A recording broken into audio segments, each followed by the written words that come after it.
지난주에 저희가 민수기 1번의 말씀을 배웠습니다. 민수기는 원래 히브리어의 민수기 제목은 광야에서입니다. 왜냐하면 그 출애굽기와 그리고 민수기가 광야의 삶을 다루고 있기 때문이고요. 출애굽기보다 더 긴 약 38년 정도의 삶의 기록이 민수기이기 때문에 원래 히브리어 성경의 제목이 맞습니다. 광야에서가 맞습니다. 그런데 그 히브리어 성경을 헬라어, 그리스어로 바꾸면서 그 학자들이 제목을 민수기, numbers, 사람 숫자를 셌다라고 하는 것으로 바꿨다는 말씀을 드렸습니다. 그러니까 광야의 삶이 중요한데 그들이 성경을 번역하면서 깨달았던 게 뭐냐면 하나님께서 하나님의 백성들의 사람의 숫자를 세는구나. 이 숫자를 세는 게 굉장히 중요하다는 말씀을 지난주에 드렸습니다. 다윗이 백성들의 숫자를 세는 것을 하나님께서 굉장히 엄하게 벌하셨다는 사실 아셨죠? 그래서 숫자를 세는 것이 굉장히 중요한데 민수기의 숫자를 세는 것을 여러분들이 다시 한번 정리해 놓으셔야 됩니다. 첫 번째는 레위 지파를 제외한 다른 지파들은 20세 이상으로 남자들을 숫자를 셌죠. 전쟁에 나가기 위해서. 레위 지파는 30세에서 50세까지의 남자의 숫자를 셌죠. 왜냐하면 성전과 관련된 일을 하게 하기 위해서. 그래서 언젠가도 말씀드렸지만 제가 신학교 졸업하고 한참 동안도 30세 우리 성결교단에서 30세 이전에는 목사 안수를 받을 수가 없었어요. 왜냐하면 예수님도 30살에 사역을 시작하셨고 레위 지파도 30살에 성전의 일을 했는데 30 되기 전에 목사 안수를 받을 수 없다. 이런 규정이 있었는데 요즘은 다 없어졌습니다. 어쨌든 레위 지파는 그렇게 숫자를 세웠고요. 그 다음에 이제 독특한 숫자 세기가 하나 있다는 말씀드렸죠. 레위 지파의 1살 이상 남자, 그리고 일반 지파의 1살 이상 장손 숫자를 세워서 레위 지파보다 이제 숫자가 일반 백성들 장자의 숫자가 적었기 때문에 그 숫자만큼 성전에 드리는 돈을 더해서 하나님 앞에 드렸죠. 이 의미는 출애굽할 때 마지막 재앙이 장자의 생명을 다 거두어 가신 것이었습니다. 그래서 이스라엘 백성 아닌 이집트 사람들이라든지 그런 사람들의 장자는 실제로 거두어 가셨고 이스라엘 백성들의 장자는 실제로는 거두어 가지지 않았지만 하나님의 것이다. 그러니까 장자를 가져가신 것은 하나님께 소속되었다. 하나님의 소유물이다. 하나님의 것이다라고 하는 의미에서 그렇게 숫자를 세워서 장자를 하나님 앞에 드린 것이죠. 그래서 이스라엘 백성 전체가 하나님의 소유임을 선포하는 숫자 세기가 있었다. 이렇게 여러분들이 꼭 이해를 해 주셨으면 좋겠습니다. 하나님은 우리의 숫자를 이 시대에도 하나님의 백성들 숫자를 세시는 분입니다. 그렇기 때문에 내가 하나님의 숫자 안에 들어가 있다. 이 사실 여러분 꼭 잊지 마시고요. 하나님을 의지하고 하나님께 소속된 자로 살아가셨으면 좋겠습니다. 자, 오늘은 민수기 두 번째인데요. 민수기 두 번째는 이제 민수기 안에는 광야의 삶이 기록되어 있기도 하고 그 다음에 또는 여러 가지 규칙들 또 율법들도 기록이 되어 있습니다. 이제 대표적인 것이 지금까지 나오지 않았던 하나님께서 어떤 규정을 말씀하시는 게 민수기에 독특하게 나오는 게 있는데 그게 바로 뭐냐 하면 여러분 아시겠지만 도피성입니다. 도피성. 지난 수요일에 말씀을 드렸죠. 도피성이거든요. 그래서 광야의 행진과는 관계없이 또 숫자 세기와 관계없이 하나님께 주신 어떤 여러 가지 규칙들 이런 것들이 있습니다. 그런 것들은 민수기 전체를 다 그런 것들을 다 다룰 수가 없지만 여러분들이 꼭 한번 민수기를 읽으시면서 그런 규정들은 한번 읽어보셨으면 좋겠고요. 오늘은 몇 가지 사건에 대해서 말씀을 드리도록 하겠습니다. 자, 이제 민수기 14장을 펴시기 바랍니다. 민수기 14장. 민수기 14장을 펴시면 14장 1절에 온 회중이 소리를 높여 부르짖으며 백성이 밤새도록 통곡하였더라. 이제 이 부분이 무엇을 설명하는 것인가 하면 바로 13장에 있었던 사건을 설명하는 것이죠. 13장 25절 말씀으로 가시면 40일 동안 땅을 정탐하기를 마치고 돌아와 바란 광야 가데스에 이르러 모세와 아론과 이스라엘 자손의 온 회중에게 나와 그들에게 보고하고 그 땅에 과일을 보이고 모세에게 말하여 이르되 당신이 우리를 보낸 땅에 간즉 과연 그 땅에 젖과 꿀이 흐르는데 이것은 그 땅의 과일이니이다. 그래서 40일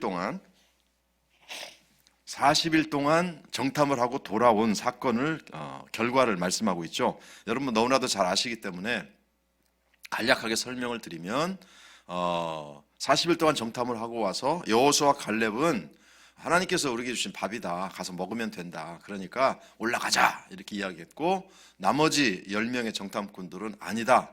땅은 좋은데 거기에 있는 사람들이 뭐 그냥 너무 거인들이고 그리고 그 사람들이 보기에 우리는 메뚜기 같은 존재들이기 때문에 절대 올라갈 수 없다. 이 이야기를 듣고 이스라엘 백성들이 누구에게 반응하는가 하면 믿음의 사람 여호수아와 갈렙에게 반응하지 않고 아시는 대로 10명의 부정적인 정탐꾼의 이야기에 반응하게 됩니다. 그래서 이 이스라엘 백성들이 하나님의 그 축복으로 애굽 땅에서 출애굽을 하고 그리고 지금 가나안 땅을 향해서 들어가야 되는 그런 상황에서 오히려 하나님께 원망하고 하나님께 대항하고 그리고 모세를 쳐 죽이려고 하는 그런 이제 일들을 일으키게 되죠.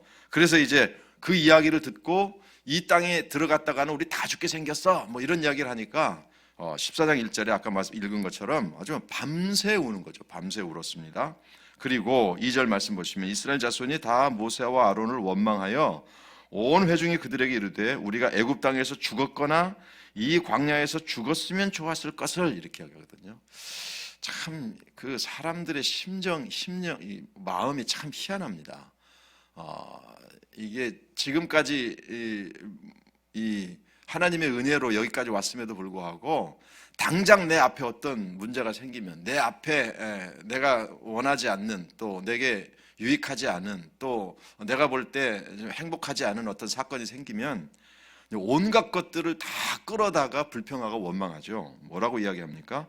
애굽 땅에서 죽었거나 이 광야에서 죽었으면 좋았을 것을 뭐 이렇게 이야기하면서 3절 말씀 보시면 어찌하여 여호와가 우리를 그 땅으로 인도하여 칼에 쓰러지게 하려 하는가.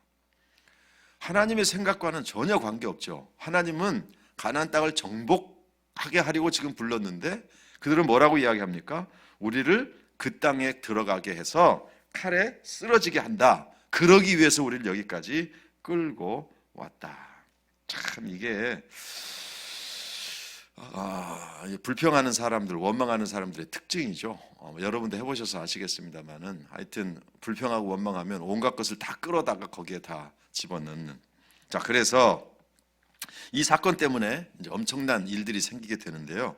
먼저 신명기에서 이 사건을 다시 한번 설명해주고 있거든요. 모세가 그 부분 성경 말씀 두 구절만 한번 보고 말씀을 진행하도록 하겠습니다. 신명기 1장 2절에 보면 여러분 아시겠지만 신명기에 이 가데스 바네아 사건으로 신명기를 시작합니다. 그러니까 이 가데스 바네아 사건이 얼마나 중요하고 충격적인 사건이었는지를 우리도 깨달아야 된다는 것이 1장 2절에 보면 호렙산에서 세일산을 지나 가데스 바네아까지 10하루길이라 이렇게 되어 있잖아요. 그러니까 호렙산에서 가데스 바네아까지 행진을 한 것이 10하루길이에요. 호렙산 여러분 잘 아시는 대로 이제 그 신의 산이고요. 그리고 계명을 받은 것이죠. 그래서 10하루길을 왔어요. 그리고 10하루길을 왔고 그리고 이제 정복을 하면 이제 가나안 땅에 정착할 수 있는 그런 상황이 됐는데 이 가데스 바네아에서 불순종함으로 말미암아 그 다음 성경 말씀 보시면 가데스 바네아에서 떠나 세렛 시내를 건너기까지 38년 동안이라. 이때는 그 시대의 모든 군인들이 여호와께서 그들에게 맹세하신 대로 진영 중에서 다 멸망했다 이렇게 되어 있잖아요. 몇 년이라고 되어 있습니까? 38년 동안이라. 그러니까 이 가데스 바네아 사건 때문에 결국은 10하루길 와서 이제 들어갈 수 있는 그런 상황에서 38년 동안 광야를 헤매게 됩니다. 광야가 우리가 생각할 때는 막 여러 곳을 다닌 것 같은데 이집트 그 시나이 반도에서 왔다 갔다 했을 거라고 보고요. 왜냐하면 너무나도 많은 인원이기 때문에 뭐 여기저기 갈 수도 없었고요. 그리고 정확하게 어디에 갔었는지는 사실은 또 정확하게 알 수도 없습니다. 어쨌든 38년이라는 세월 동안 광야의 삶을 살게 됩니다. 자, 다시 이제 민수기 여러분 지금 펴놓고 계신데요. 14장 1절로 오시면 재밌는 게 뭐냐면 온 회중이 소리를 높여 부르짖음에 백성이 밤새도록 통곡하였다. 여러분 밤새 웃는 건 정말 이건 힘든 일입니다. 밤새 웃는 건 굉장히 힘든 일인데요. 밤새 우는 것도 정말 죽기 전 굉장히 힘든 일이거든요. 자, 근데 제가 이제 이 부분에 설교할 때 말씀을 드렸는데 지금 이스라엘 백성들이 지금 가데스 바네아까지 왔어요. 그래서 정탐꾼을 보냈는데 사람들이 우리가 가서는 우리 그 사람들 보기엔 메뚜기 같아서 우리 다 죽을 거야 뭐 이러니까 믿음에 대해서 하나님의 약속과 하나님을 향한 믿음을 붙잡지 않고 부정적인 보고를 하는 사람들의 이야기에 그냥 쏙 빠져가지고 막 지금 밤새도록 울고 불고 하거든요.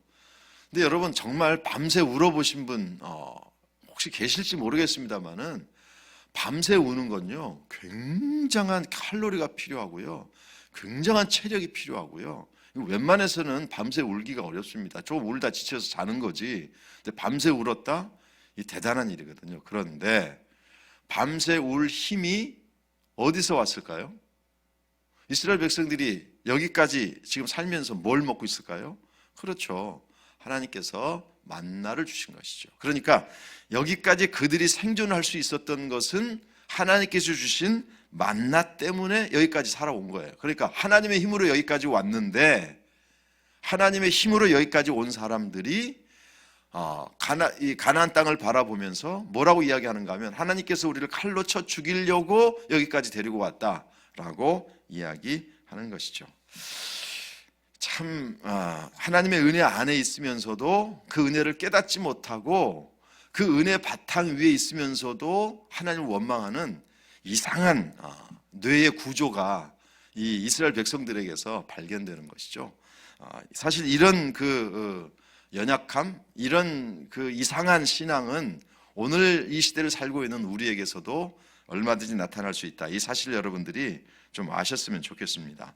자, 그래서 어쨌든 온 회중이 그냥 밤새 울고 여호수아 갈렙이 진정시킴에도 불구하고 진정하지 않고 여러 가지 그냥 이제 일을 하게 되는데 14장 7절 말씀 보시면 이스라엘 자손은 온 회중에게 말해 이르되 우리가 두루 다니며 정탐한 땅은 심히 아름다운 땅이다. 여호수아 갈렙이 이렇게 이야기해요. 그러나 그 사람들은요 14장 10절로 가시면 어떻게 되어 있는가 하면 온 회중이 그들을 돌로 치려 하는데 그렇게 되어 있습니다. 그러니까 이 여호수아 갈렙 모세 이런 사람들을요 돌로 쳐 죽이려고 하는 것이죠. 그러면서 그들이 했던 게 뭐냐면 야 이제 지금이라도 늦지 않았어 우리가 애굽으로 돌아가자 이런 얘기하고 있는 것이죠. 그러니까 하나님께서 이 상황을 엄중하게 보셨습니다. 우리 정치인 중에도 엄중하게 보는 분이 계신데 10절 말씀 보시면 온 회중이 그들을 돌로 치려 하는데 그때 여호와의 영광이 회막에서 이스라엘 모든 자손에게 나타나시니라. 나타나셨어요.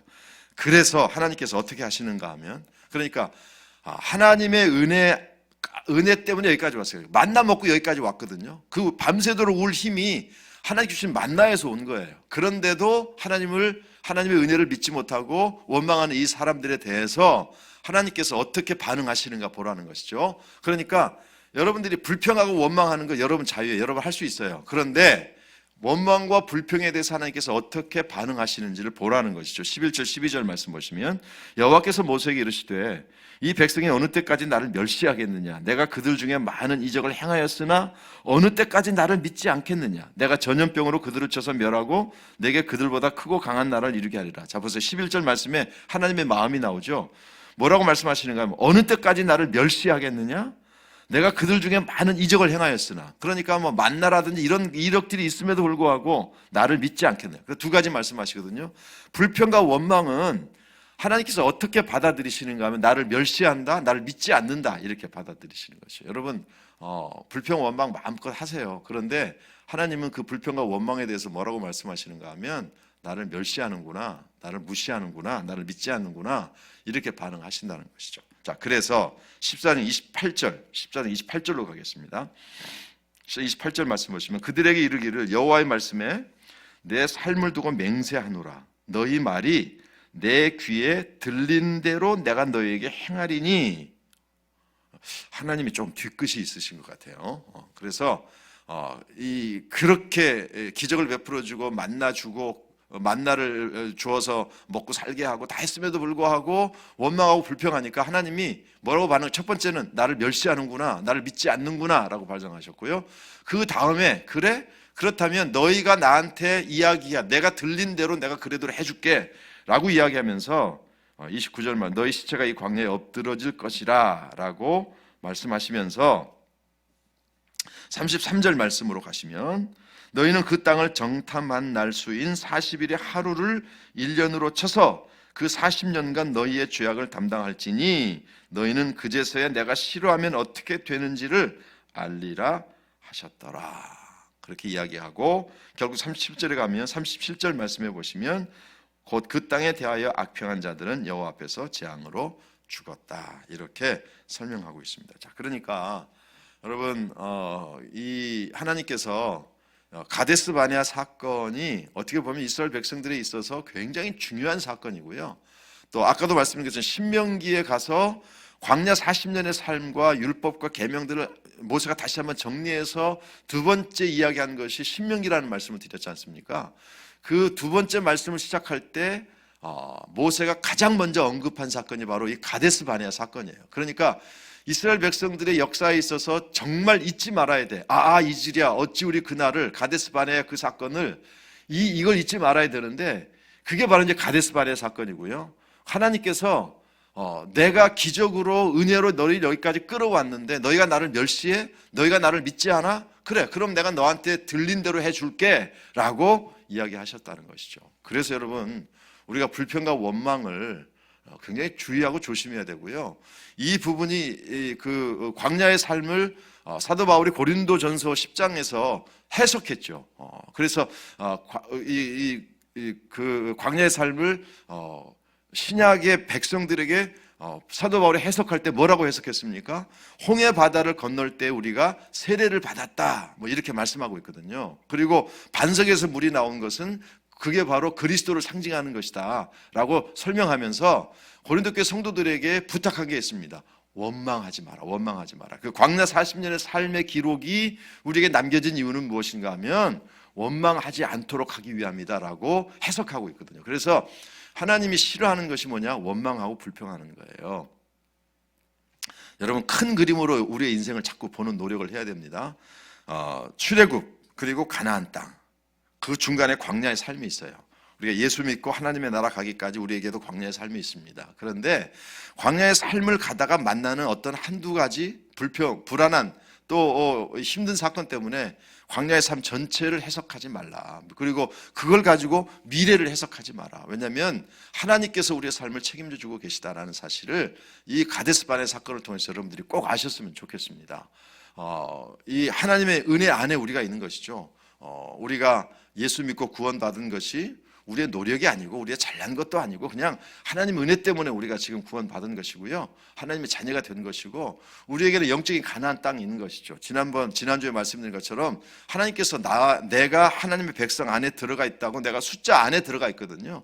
그래서 우리가 요한계시록 7장에서 말씀하고 있는 것처럼 모든 백성과 방언과 수많은 나라 가운데서 셀 수 없는 사람들이 하나님의 나라의 사람을 찬양하는데 그 숫자에 우리가 들어있다는 사실을 기억하시면서 원망, 불평, 하나님이 얼마나 싫어하는지 여러분 다시 한번 보셨으면 좋겠고요.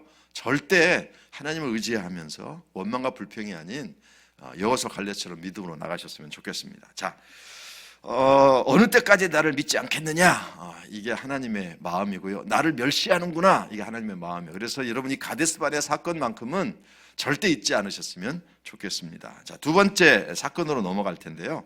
이제 민수기 16장으로 한번 가보십시오. 민수기 10장, 16장에는 이제 가데스 바네아 사건과 조금 비슷한 사건이긴 하지만 조금 다른 사건이 하나 나오는데요. 16장 1절 한번 보시기 바랍니다.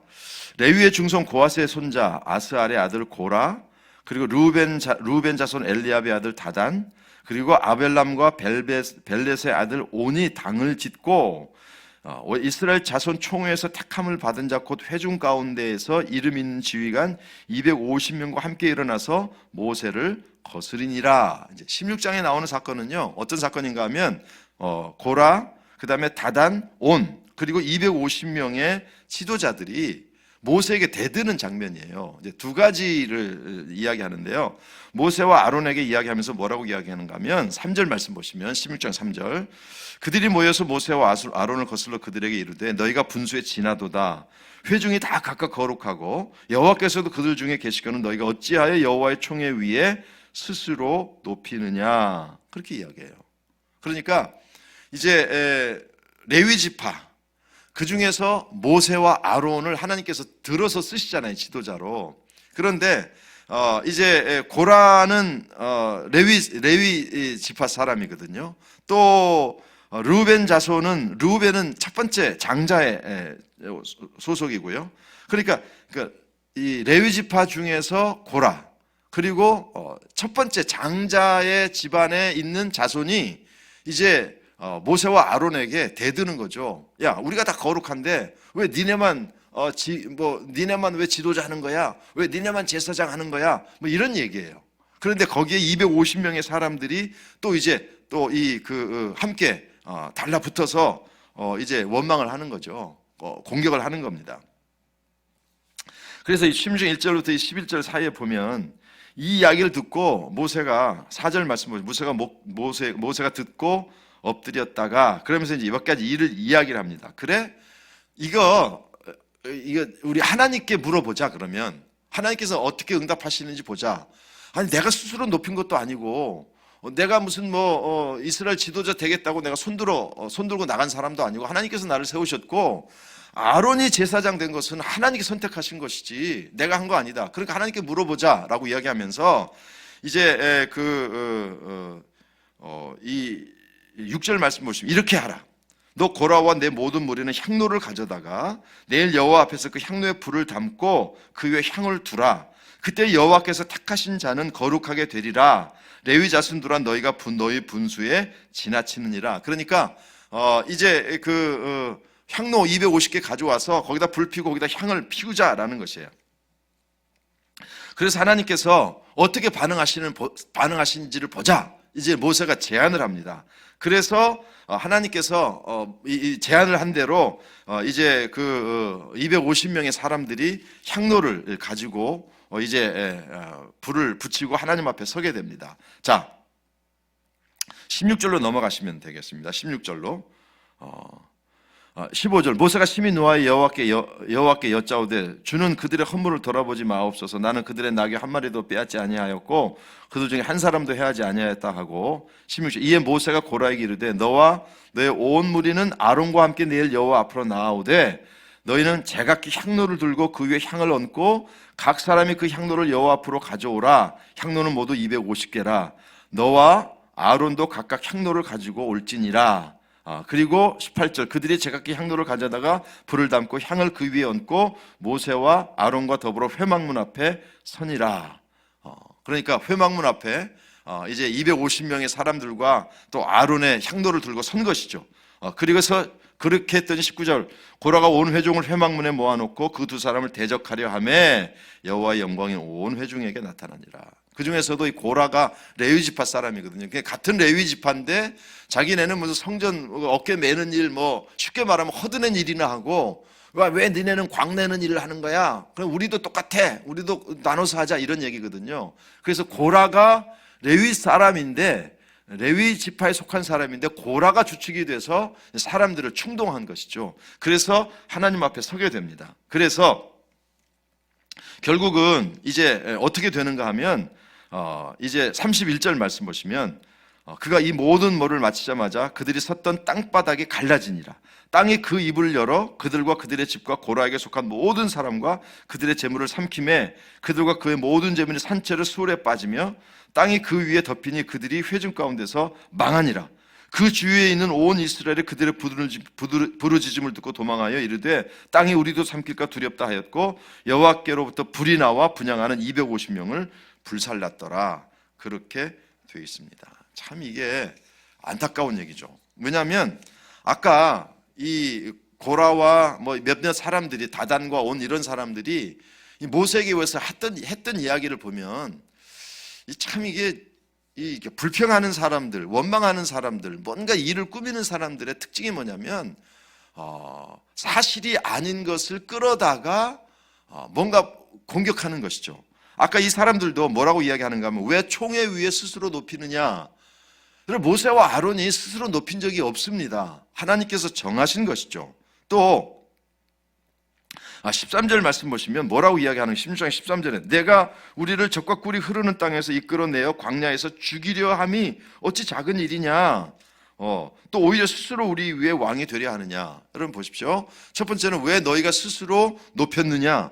높인 적 없어요. 하나님께서 하시는 거예요. 또 아까 13절 말씀 보시면 적과 꿀이 흐르는 땅에서 이끌어내어 광야에서 죽이려고 하느냐, 우리의 왕이 되려고 하느냐? 모세가 한 일이 아니죠. 죽이려고 끌고 온 게 아니죠. 하나님께서 가나안 땅으로 가게 하셨기 때문에 순종한 것이죠. 그 3절을 아까 말씀드린 것처럼 이 고라는 제사장 직분을 구하는 것이죠. 야, 나도 레위 지파야. 나도 제사장 할 거야. 근데 하나님께서 아론의 자손들을 하나님께서 정하신 것이죠. 자, 그러니까 가데스 바네아 사건에서 사람들이 했던 이야기와 지금 16장에 나와서 했던 사람들의 이야기가 좀 비슷하지 않습니까? 사실이 아닌 것을 자기 멋대로 해석해서 그 이야기를 꺼내는 것이죠. 불평하는 사람들이 여러분 불평 좀 해보셨습니까? 여러분 주변에 불평하는 사람들 보셨습니까? 별걸 다 끌어다가 이제 불평하고 원망하는 것이죠. 교회 안에서도 마찬가지입니다. 가정에서도 마찬가지고요. 그러니까 제발 불평하고 원망하지 마십시오. 하나님을 멸시하는 것이고요. 하나님을 믿지 않은 것이에요. 그래서 하나님께서 어떻게 하셨습니까? 이번에도 어떻게 하십니까? 땅이 갈라져서 모든 사람들의 재물을 삼키고 250명을 불살라 죽입니다. 자, 그러면 이 사건 이후에 어떻게 해야 될까요? 하나님의 말씀에 순종해야 되겠구나. 이 사건이 일어났음에도 불구하고 이게 이제 이 하나님을 원망하는 사건이 생기는 거예요. 그래서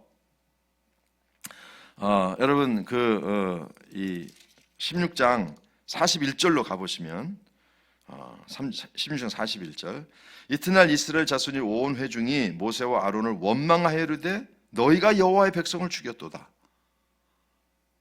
여러분 어제 이 반역을 일으켜서 하나님께서 그들의 생명을 가져가신 것이잖아요. 모세가 무슨 땅 파고 그들을 묻은 것도 아니고 불이 내려서 250명을 죽인 것은 모세가 한 일이 아니고 하나님께서 하신 일이거든요. 그런데도 정신 차리지 못하고 뭐라고 이야기하는가 하면 또 원망합니다. 여호와의 백성을 죽였다. 너희들이 여호와의 백성을 죽였다라고 원망을 하니까 이제 하나님께서 더 견딜 수가 없는 것이죠. 그래서 여러분 16장 42절 말씀 보시면 회중이 모여 모세와 아론을 칠 때에 정말 이 사람들이 이제 악한 사람들이죠. 모세와 아론을 칠 때에 회막을 바라본 즉 구름이 회막을 덮었고 여호와 영광이 나타났더라. 43절 모세와 아론이 회막 앞에 이르매 여호와께서 모세에게 말씀하여 이르시되 너희는 회중에게서 떠나라. 내가 순식간에 그들을 멸하려 하노라 하시매 그 두 사람이 엎드리니라. 이에 모세가 아론에게 이르되 너는 향로를 가져다가 제단에 불을 그것에 담고 그 위에 향을 피워가지고 급히 회중에게로 가서 그들을 위하여 속죄하라. 여호와께서 진노하셨으므로 연병이 시작되었음이니라. 아론이 모세의 명령을 따라 향로를 가지고 회중에게로 달려간즉 백성 중에 연병이 시작되었는지라. 이에 백성을 위하여 속죄하고 죽은 자와 산자 사이에 섰을 때에 연병이 그치니라. 고라의 일로 죽은 자 외에 연병에 죽은 자가 14,700명이었더라. 이 연병이 무엇인지는 모르겠습니다만 하여튼 전염병 같은 것 같아요. 그래서 오늘 이제 이 사건을 우리가 이제 정리를 하면 어떤 사건인가 하면 모세와 아론이 지도자고요. 모세는 민족의 지도자이고 아론은 제사장, 또 아론의 자식들은 제사장을 해요. 그러니까 같은 레위 자손이었던 고라를 중심으로 장자의 집안이 합쳐서 이제 공격하고 불평하고 왜 너희들만 왕하려고 그래? 왜 너희들만 총의 수를 높이느냐? 이런 이제 공격을 하게 되고요. 특별히 고라 같은 경우는 나도 제사장 하고 싶다 이거거든요. 그 하나님께서 향로의 불을 다 가져와. 그래서 이제 향로를 피워놓고 이제 하나님께서 그 모든 것들을 처리하신 것이거든요. 그렇게 되었으면 깨달아야 되는데 백성들이 또 원망합니다. 그러면서 뭐라고 또 이야기하는가 하면 너희가 다 죽였다. 이게 이런 사건이 일어나니까 하나님께서 어떻게 하시는가 하면 그들 사이에 연병이 일어나게 해요. 그때에 모세가 아론에게 뭐라고 이야기하는가, 빨리 그 향로에다가 거룩한 불을 담아서 뛰어가라. 그래서 아론이 그 향로를 가지고 죽은 자와 산자 사이 중간에 섰을 때에 연병이 그쳐요. 그러나 안타깝게도 만 명입니까? 14,700명이 죽음을 당하게 됩니다. 참 이게 이 안타까운 일이죠. 근데 모세가 고라에게 설득한 게 있어요. 야, 레위 지파로서 성막에서 봉사하게 하고 회중을 섬기게 하는 일이 작은 일이냐 이렇게 물어요. 다른 지파에 비하면 레위 지파는 참 부러움의 대상이다. 너는 다른 지파들이 그렇게 부러워하고 있는 일을 하고 있는데 그게 작은 일이라고 생각하느냐라고 이야기하면서 책망하는 장면이 나오거든요. 어쨌든 이 16장에 있었던 이 향로 그리고 고라 이 사건이 정말 안타까운 사건입니다. 자, 그래서요. 아까 이제 여러분 우리가 16장에서 보았습니다만은 고라는 결국은 다 죽었거든요. 그래서 특별히 16장 32절에 보면 땅이 그의 입을 열어 그들과 그들의 집과 고라에게 속한 모든 사람과 그들의 재물을 삼켰다 이렇게 되어 있기 때문에 여기만 보면 고라 자손들은 대가 끊겨진 것처럼 우리가 생각하게 되거든요. 그런데 참 놀라운 변화가 하나 있습니다. 그게 뭐냐면 하나님께서 이 고라 자손들을 살려주셔요. 민수기 26장 9절로 11절 말씀 한번 볼 텐데요. 민수기 26장 9절로 11절 말씀에 보시면 이제 하나님께서 어떻게 말씀하고 있는가 하면 이렇게 말씀하고 있습니다. 엘리압의 아들은 느무엘과 다단과 아비람이라. 이 다단과 아비람은 회중 가운데서 부름을 받은 자들이니 고라의 무리에 들어가서 모세와 아론을 거슬러 여호와께 반역할 때에 땅이 그 입을 벌려서 무리와 고라를 삼킴에 그들이 죽었고 당시에 불이 250명을 삼켜 징표가 되게 하였으나 고라의 아들들은 죽지 아니하였더라. 이렇게 민수기에 기록이 나옵니다. 여러분, 그러니까 이게 민수기 16장의 사건만 보면 고라 자손은 다 땅에 갇히고 다 죽었으니까 끊겨진 것 같거든요. 그런데 민수기가 백성의 숫자를 세는 과정 속에서 이 고라 자손에 대해서 이야기하는데 누가 나오는가 하면 이 고라의 무리에 들어가서 거슬러 여호와께 반역할 때에 죽었다라고 이야기하는데 고라의 아들들은 죽지 아니하였더라라고 되어 있어요. 그래서 이 고라 자손들이요 나중에 보면 무슨 일을 하는가 하면 성전 문지기, 성전에서 요리사 또는 노래하는 사람 이렇게 되어 있고요. 그래서 여러분 시편을 읽다 보면 고라 자손의 노래라고 하는 시편을 여러분들이 발견하실 수 있을 거고요. 또 노래하는 자 헤만, 또 노래하는 자 사무엘, 이 사람들도 고라의 후손들입니다. 그러니까 이 사건을 좀 이렇게 놓고 보면 고라가 하나님을 대적해요. 모세와 아론을 대적하는데 하나님께서 고라의 자손들은 특별히 그냥 지진이 나가지고 땅이 갈라져서 다 하나님께서 데려가셨다고 보거든요. 그런데도 하나님께서 그 중에 아들들을 남겨놓습니다. 그들이 반역했던 그 고라의 아들들이 이 사건을 통해서 엄청나게 깨달아요. 그리고 이제 자기네들에게 맡겨주신 성전의 일을 감당하면서 성전의 문지기와 요리사와 노래하는 자와 그리고 시편을 남기고 또 그 중에서도 이게 찬양을 인도해 나가는 이런 사람들의 역할을 감당할 수 있었던 것이죠. 자, 어떻게 고라 자손들이 이렇게 반역했던 사람들이 어떻게 그렇게 변화될 수 있었을까? 그들은요, 이 사건을 두고 자기 자손들에게 전달하고 우리 선조들은 하나님께 불평하고 원망했지만 거역했지만 우리는 그렇게 살면 안 돼라고 이야기해요. 시편 44편 1절에 나오는데요.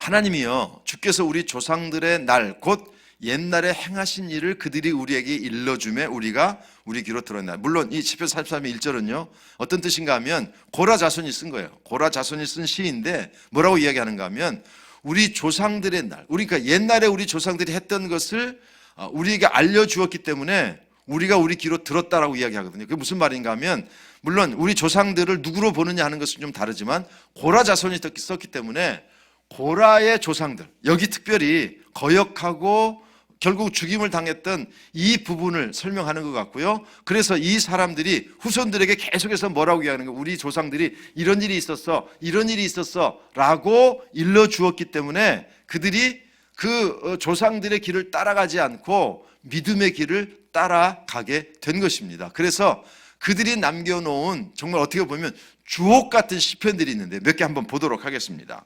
42편 1절, 하나님이여 사슴이 시냇물을 찾기에 갈급함 같이 내 영혼이 주를 찾기에 갈급하나이다. 이 부분이 바로 누가 지은 거냐면 고라 자손이 신 거예요. 40편 5절, 내 영혼아 내가 어찌하여 낙심하며 어찌하여 내 속에서 불안해하는가. 너는 하나님께 소망을 두라. 그가 나타나 도우심으로 말미암아 내가 여전히 찬송하리. 자, 이 42절 5절 말씀 여러분 너무나도 잘 아는 말씀이죠. 그러니까 그 조상들이 그냥 그 반역하고 이렇게 했던 것들을 고라 후손들은요 정말 돌이켰어요. 그러면서 불안해하지 마라. 하나님께 소망을 두라라고 이야기합니다. 시편 46편, 하나님은 우리의 피난처시오 우리의 힘이시니 환난 중에 만날 큰 도움이시라. 그러므로 땅이 변하든지 산이 흔들려 바다 가운데 빠지든지 바닷물이 솟아나고 뛰노든지 그것이 넘침으로 산이 흔들릴지라도 우리는 두려워하지 아니하리로다.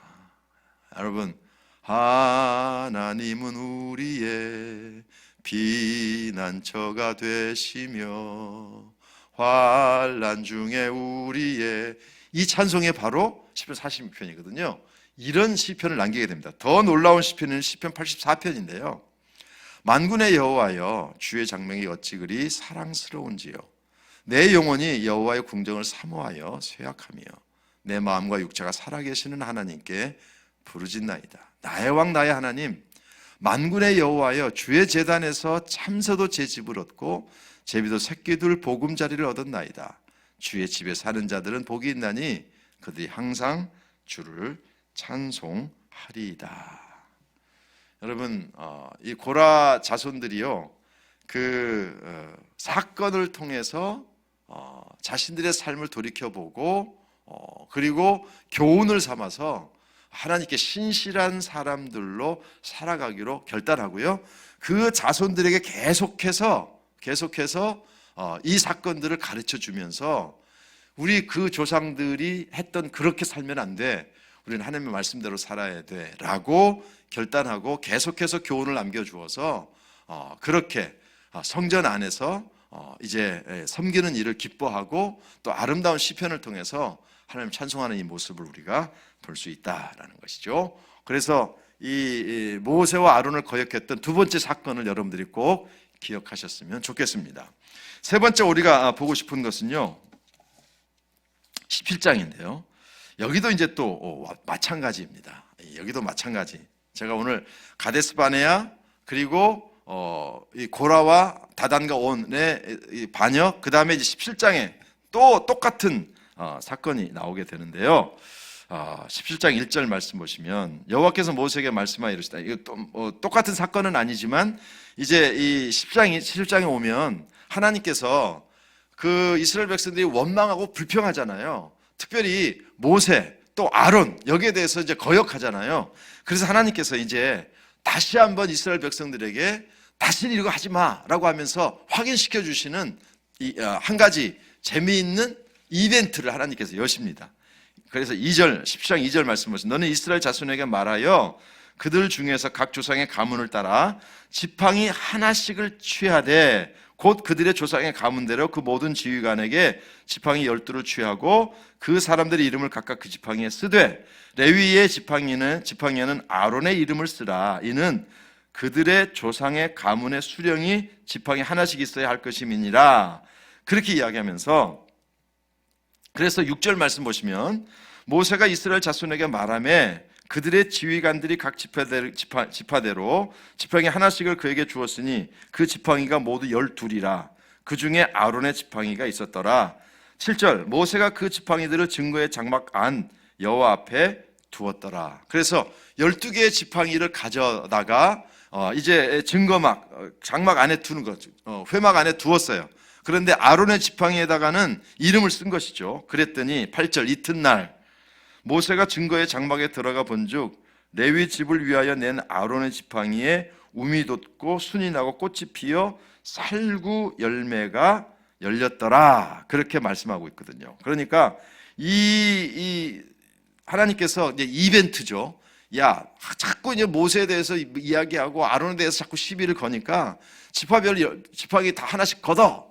그리고 모세 아론의 지팡이에는 이름을 쓰시고 그 장막 안에 갖다 놨더니 이게 이제 꽃이 피는 것이죠. 근데 이게 이제 살구 열매가 열렸더라 이렇게 되어 있는데 이 영어 성경에 보면 뭐라고 되어 있는가 하면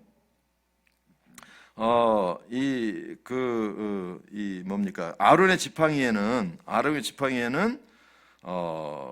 버딧 그러니까 꽃이 순이 돋고 블라썸 꽃이 피고 프로듀스드 알몬드 이렇게 되고 아몬드라고 되게 살구나무인데 알몬드 이게 도대체 무슨 나무인지는 정확하게 모르겠어요. 어쨌든 우리가 생각하는 그 아몬드인지 우리가 알고 있는 살구인지 하여튼 잘 모르겠습니다만은 어쨌든 사실 이것도 정확하게 알지를 못해요. 왜냐하면 지금 아론의 지팡이가 존재하지 않기 때문에 잘 모릅니다. 어쨌든 열매가 맺혀서 그걸 가지고 9절 말씀 보시면 10장 9절 말씀 모세가 지팡이 전부를 여호와 앞에서 이스라엘 모든 자손에게를 가져오매 그들이 보고 각기 자기 지팡이를 집어들었더라. 10절 여호와께서 또 모세에게 이르시되 아론의 지팡이는 증거궤 앞으로 도로 가져다가 거기 간적하여 반역한 자에 대한 표징이 되게 하라. 이렇게 말씀하고 있어요. 그러니까 하나님께서 자꾸 시비를 거니까 확실하게 하나님께서 이벤트를 하시면서 뭐라고 말씀하시는가 하면 지금 하신 것처럼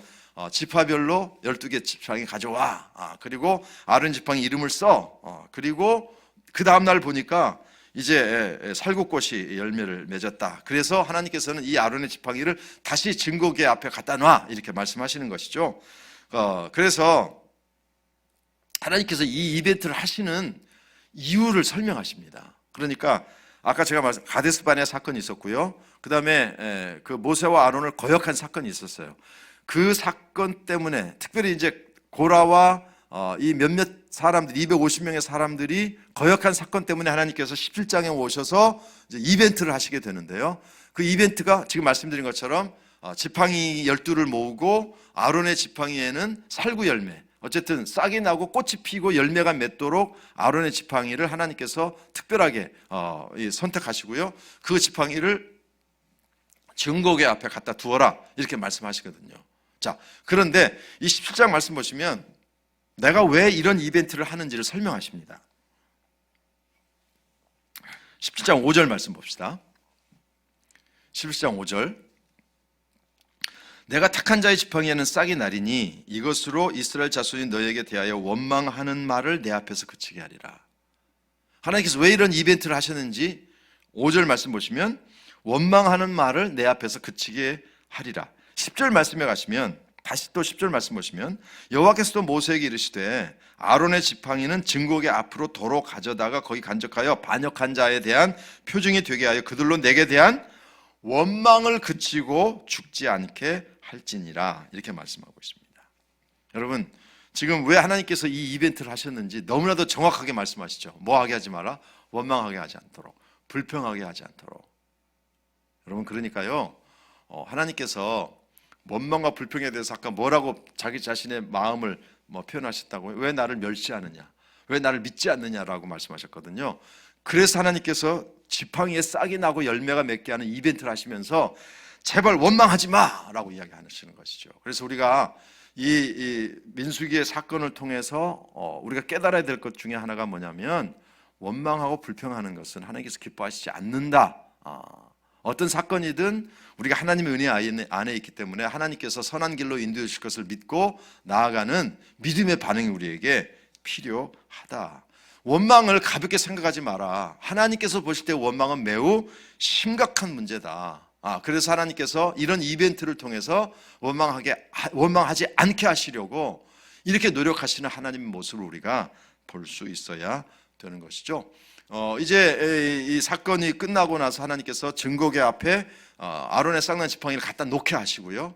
결국은 증거궤 앞에 증거궤, 그러니까 지성소에 있는 증거궤 앞에 하나님께서 특별히 세 가지를 두도록 하시죠. 기억하십니까? 첫 번째는 십계명의 두 돌판, 두 번째는 뭡니까? 만나를 담은 항아리, 세 번째는 바로 여기 말씀하고 있는 아론의 쌍난 지팡이. 여러분, 이 세 가지를 하나님께서 두도록 하십니다. 자, 그런데요, 여러분 잘 보십시오. 십계명 두 돌판, 물론 십계명이 쓰여져 있기 때문에, 그렇기 때문에 두는 것 굉장히 중요한 것입니다. 만나 항아리, 하나님께서 만나를 주셨기 때문에 만나를 두는 것 굉장히 중요한 의미죠. 아론의 쌍난 지팡이, 아론을 지도자로 세웠다는 것을 증명하기 위해서 지팡이를 두는 것 굉장히 의미가 있죠. 그런데 여러분, 이 세 가지가 다 무슨 사건과 무엇과 연결되어 있는지 아세요? 원망과 연결되어 있습니다. 원망과 연결되어 있어요. 모세가 원래는 모세의 십계명 두 돌판이 첫 번째 돌판이 아니죠. 두 번째 돌판이죠. 왜 두 번째 돌판이 됐습니까? 모세가 이제 계명을 받으러 올라간 사이에 자기네들보다 늦게 오니까 밑에 있던 이스라엘 백성들이 하나님을 원망하고 금송아지를 만들어서 이게 우리 신이다 라고 원망하고 하나님께 불평했던 사건 때문에 모세의 십계명 두 번째 돌판을 만들게 된 것이죠. 만나도 마찬가지입니다. 우리가 다 여기서 죽게 됐다 라고 이야기하니까 그것 때문에 하나님께서 이 만나를 주신 것이고요. 그다음에 아론의 쌍난 지팡이 역시 바로 원망 때문에 산다. 그러니까 보십시오. 하나님께서 원망을 얼마나 싫어하시는지를 보여주시는 것이고요. 이 세 가지를 두고 보면서 절대 원망하면 안 돼 라고 하는 것을 가르쳐 주시기 위해서 말씀하셨다라고 하는 것이죠. 그런데 5절 말씀하시면 아까 10장 5절에서 원망하는 말을 내 앞에서 그치게 하리라. 사실 이 원망은 누구에게 했는가 하면 모세와 아론에게 한 것이거든요. 그런데 하나님께서 내게 한 것이다 라고 이야기하면서 아까 10절 말씀에서도 내게 대한 원망을 그치게 하여 라고 말씀하시거든요. 그러니까 원망하는 것은요, 바로 우리가 하나님께서 사람들에게 원망하는 것조차도 하나님께서 다 들으신다는 사실을 우리가 기억하셨으면 좋겠습니다. 원망은 사실은 습관이에요. 습관. 불평, 원망, 습관입니다. 이 원망이라고 하는 히브리 단어가 룬이라고 하는 단어를 사용하는데요. 룬이라고 하는 단어는 세 가지 의미가 있습니다. 고집세다, 중얼거리다, 밤새워 머물다. 이게 이제 원망하는 사람들이 세 가지 특징이 그대로 있네요. 히브리어 원어에 고집이 세고 중얼거리고 밤새워 머물다. 그러니까 계속해서. 근데 여기서 중요한 포인트가 뭐냐면 중얼거리다. 중얼거리다. 여러분, 중얼거리다라고 하는 이 뜻을 가지고 있는 구약에 두 가지 단어가 있어요. 하나는 원망이고요. 또 하나 여러분 중얼거리다의 뜻을 가지고 있는 단어가 뭔지 아시죠? 바로 묵상이라고 하는 단어입니다. 그러니까 우리가 하나님의 말씀을 묵상한다라고 했을 때에 그 묵상이라고 하는 원어의 뜻은 뭐냐면 중얼거린다라는 뜻입니다. 원망도 중얼거리다라는 뜻이 있는 거예요. 그러니까 묵상은 하나님의 은혜와 하나님의 사랑과 하나님의 인도하심을 그 하나님의 은혜를 중얼거리는 사람이라면, 원망은 불평, 거역, 그리고 부정적인 것을 이 중얼거리는 사람이 바로 원망인 것이죠. 그러니까 똑같은 중얼거리다라고 하는 의미를 가지고 있는 두 개의 단어가 원망과 묵상이거든요. 여러분은 어떤 것을 중얼거리는 사람이십니까? 성경은 우리에게 원망을 반복해서 중얼거리지 말라, 불평, 부정적인 것, 누군가를 공격하는 것, 하나님의 은혜를 믿지 못하는 것, 불신앙, 이런 것들을 중얼거리지 마라, 이런 것들을 반복해서 말하지 마라. 묵상하라. 하나님의 사랑과 하나님의 인도하심과 하나님의 도우심과 하나님의 나를 구원하심과 하나님에 대한 감사와 이런 것들을 중얼거리는 사람이 되라. 여러분들은 어떤 것들을 반복해서 중얼거리시는 분이십니까? 우리가 무슨 그 하나님의 약속과 하나님의 말씀을 반복해서 중얼거리지 않으면 오늘 나온 사건처럼 우리는 원망하고 불평하고 축복이 아닌 길로 우리는 중얼거리면서 나아갈 수 있게 된다는 것이죠. 그렇기 때문에 여러분, 다시 한번 이 중얼거리다라고 하는 의미를 가지고 있는 두 개의 단어가 얼마나 우리의 삶에 중요한지를 잊지 마십시오. 묵상도 중얼거리다, 원망도 중얼거리다 의미가 있습니다. 그런데 원망은 부정적인 것을 중얼거리는 것입니다. 그리고 불평을 중얼거리는 것입니다. 절대 길로 가지 마십시오. 오늘 하나님께서도 얼마나 이스라엘 백성을 원망하는 게 지긋지긋하신지 이벤트를 통해서 제발 하지 마라 라고 말씀하시잖아요. 그 대신 우리는 묵상을, 하나님께 중얼거리는데 묵상의 중얼거림이 있어야 됩니다. 바로 하나님께서 나와 함께 하신다, 하나님 나를 도와주신다, 하나님 나를 지켜주신다, 하나님 나를 인도해 주신다, 나는 하나님의 약속을 믿습니다 라고 하는 믿음의 언어를 중얼거리는, 반복하는 여러분들이 되셨으면 좋겠습니다.